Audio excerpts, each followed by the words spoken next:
We feel as though we are in the driver's seat of our mind, driving according to our conscious will.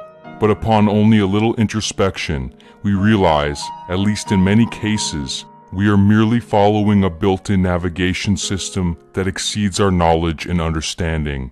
We perceive but the display screen atop an entire complex software run on an even more complex hardware. If we do not attempt to familiarize ourselves with this navigation system, how it works, where it's trying to go, and how to override it when it sends us the wrong direction, we risk aimlessly traveling the world, ending up somewhere uninteresting at best and disastrous at worst.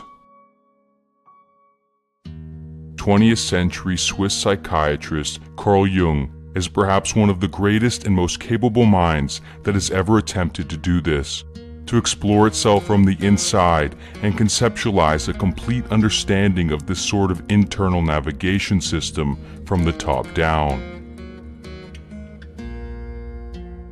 Jung was born in 1875 in Caswell, Switzerland, to a relatively impoverished rural pastor, Paul Jung, and a depressed, eccentric, spirit-seeing mother, Emily Jung.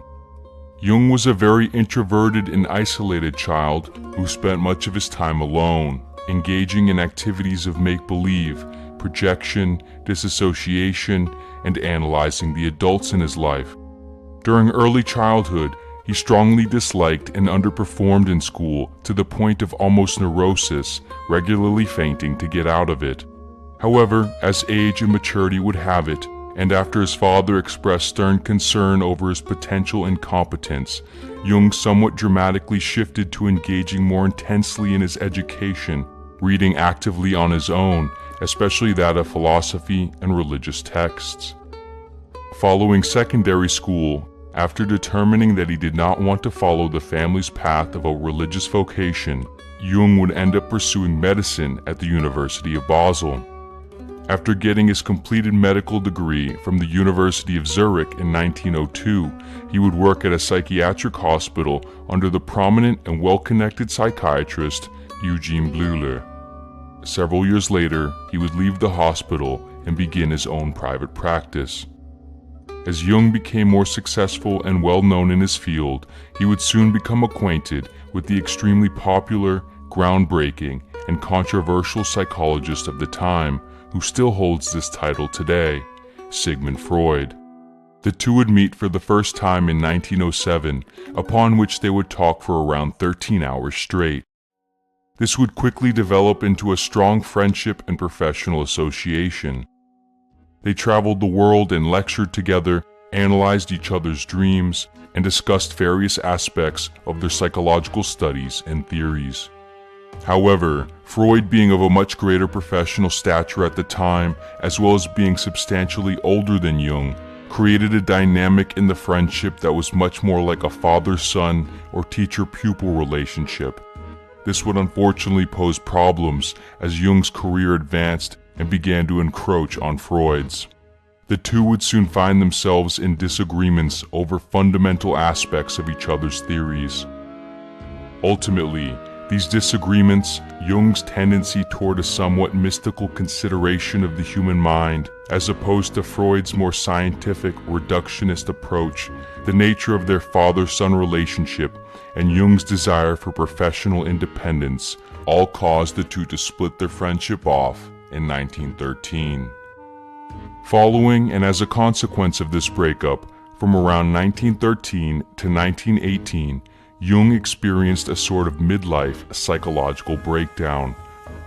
During this, he spent much of his time introspecting and writing about psychological experiments he conducted on himself, exploring into the recesses of his unconscious. This period of transition, independence, and psychological turbulence would ultimately concretize his views of the mind and his career as an independent theorist of psychology. Put simply, the primary objective of Jung's career was to understand the nature of the psyche and then develop theories and methods to aid in the integration of all its components so to create a singular, unified state of wholeness. In this context, The psyche here simply refers to the complete personality of the individual, including feelings, thoughts, and behaviors, the combination of the unconscious and conscious mind. The continuous striving toward integrating the psyche through a process of self-realization and becoming a maximized, authentic individual, for Jung, was the fundamental goal of life and psychological understanding. Man's task, he wrote, is to become conscious of the contents that press upward from the unconscious. As far as we can discern, the sole purpose of human existence is to kindle a light in the darkness of mere being. For Jung, there is a constant interplay between the unconscious and conscious realms of the psyche, which combine to create our complete personality. Most of this, however, develops and exists in the unconscious realm, beneath our immediate awareness and control. Thus, a significant portion of who we really are, what we really like and are capable of, and the reasons we do the things we do, persist within a realm we don't actively understand or have access to. And so, in order to come into a more authentic and complete state of being, the individual must attempt to make this portion of the psyche conscious by tapping into it and integrating it into the whole of their awareness. Jung would call this process individuation. In order to better understand this, it is important to understand Jung's model of the psyche, which he divided, starting with the broader dimensions, into consciousness, personal unconsciousness, and collective unconsciousness. Breaking each of these three realms down, consciousness is, as one would typically think of it, the realm of personal awareness where one identifies explicitly and knowingly with themselves. At the core of this is another structure Jung identified, the ego. The ego sits at the center of consciousness and provides a sense of personal distinction, creating the story one tells themselves about themselves in order to maintain continuity in their identity. The ego is expressed in the conscious realm by what Jung called the persona, which is the outward efforts of appearance which the individual actively displays to the world. This persona, however, is often disjointed from the individual's true self, as it displays the character that one thinks or wants to be according to what the ego deems is appropriate to a particular society and role, and not what is true to who the individual actually is. In order to execute and maintain this suitable appearance and self-esteem, the ego filters various components of personal experience and selfhood either into or away from the conscious dimension. What it filters away and restricts, it represses and sends down into the unconscious realm. One of Jung's most unique and profound insights that differentiates him most notably from other psychologists is how, from here, he separated the unconscious into two distinct structures: the personal unconscious and the collective unconscious. The personal unconscious fits similarly into the ideas already understood and proposed by Freud and others of the time, in which, after the ego represses and disregards undesirable aspects of experience and selfhood, these aspects are stored and concealed here, just beneath normal awareness. They still, however, continue to actively affect and interact back and forth with consciousness. The collective unconscious, however, differentiates from the personal unconscious and other prior conceptions of the psyche in that, according to Jung, it contains and facilitates universal elements that are inherited through the sum total of human history, similar in some sense to how biological evolution works. Man has developed consciousness slowly and laboriously in a process that took untold ages to reach the civilized state, and this evolution is far from complete, for large areas of the human mind are still shrouded in darkness, wrote Jung. As a result of each generation of human offspring essentially imitating the behaviors of the previous generation to at least some degree, an unbroken chain of psychological imitation is formed, going all the way back to the beginning of human history. Thus, a sort of reservoir of psychological predispositions, structures, and memories that have been formed by this chain, is automatically inherited by each human being.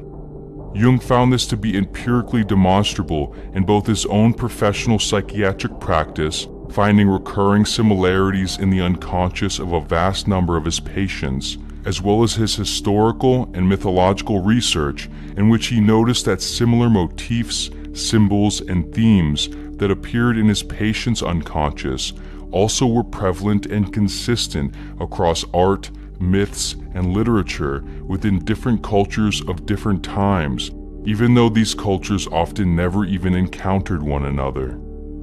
In Jung's view, these shared motifs, symbols, and themes were expressions of the various psychic structures consistent across humanity, which he called archetypes. These archetypes, in Jung's model of the psyche, essentially form the basis of the individual's personality by predisposing specific cognitive tendencies. Within the combined unconscious, Jung would refer to all the repressed, denied, and unknown content which the ego does not want to identify with as the shadow. Lastly, sort of nested within the shadow is what Jung broke down into the animus and anima, which specifically referred to the suppressed feminine qualities in a male, anima, and the suppressed masculine qualities in a female, animus. According to Jung, all the aforementioned structures of the psyche work together in active circulation to ultimately form what lies at the center, the self, the combined authentic totality of the unconscious and conscious. The self is who the individual actually is, what they actually desire, what they actually like, what they are actually capable of, and so on. Simply put, getting the ego and a high degree of the persona as close to this as possible is the goal of individuation and ultimately a fulfilled life. Whether it's through methods like therapy, introspection, personal development toward authenticity, or some combination, ultimately, for Jung, it is the task of the individual to determine and strive toward this. In all cases, this sort of self-realization requires an effort of radical self-acceptance, and radical self-acceptance requires an effort of radical self-honesty.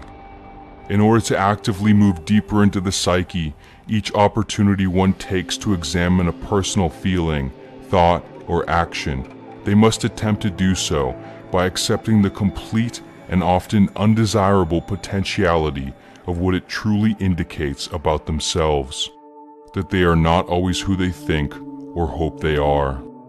Each of these capitalized opportunities, personal or professional, is like a small step down the stairwell into the unconscious. As one goes further down, however, as they confront these deeper and darker elements of their being hidden in the basement, they must, in Jungian terms, work to integrate their shadow, the breadth of their potential faults and wickedness, as opposed to rushing back up the stairs in denial. One's shadow does not disappear by looking away from it. In the same way one cannot literally evade the light-casted shadow of their body by outrunning it, there is no move or evasive tactic that separates the individual from their psychological shadow. The danger, rather, is in the attempt to do so, the ignorance and denial of it. Good does not become better by being exaggerated, but worse, and a small evil becomes a big one through being disregarded and repressed. The shadow is very much a part of human nature, and it is only at night that no shadows exist, wrote Jung. Awareness of one's dark side allows one to more appropriately manage and recognize it when it sneaks up the stairs uninvited. One must know of a problem to be able to fix it, and it is an act of healing to admit that one is sick. Although self-acceptance and authenticity is perhaps simple and obvious enough sounding, the act of actually working towards radical self-acceptance and individuation is, of course, far from simple and obvious. In the absolute sense, it is almost certainly impossible.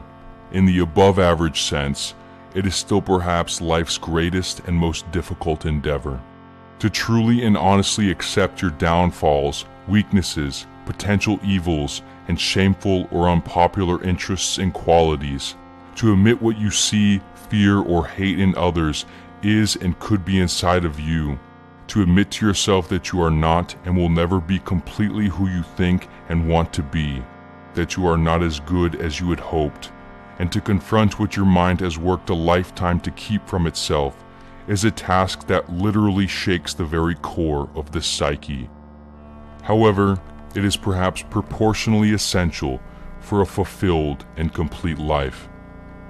Ultimately, Jung's work provides insights, theories, and methods to help the individual move through this process toward not only potentially gaining access to fixing the bugs in their navigation system, but also, in some sense, access to the controls where now they can better input the destination coordinates according to where they actually can and want to go.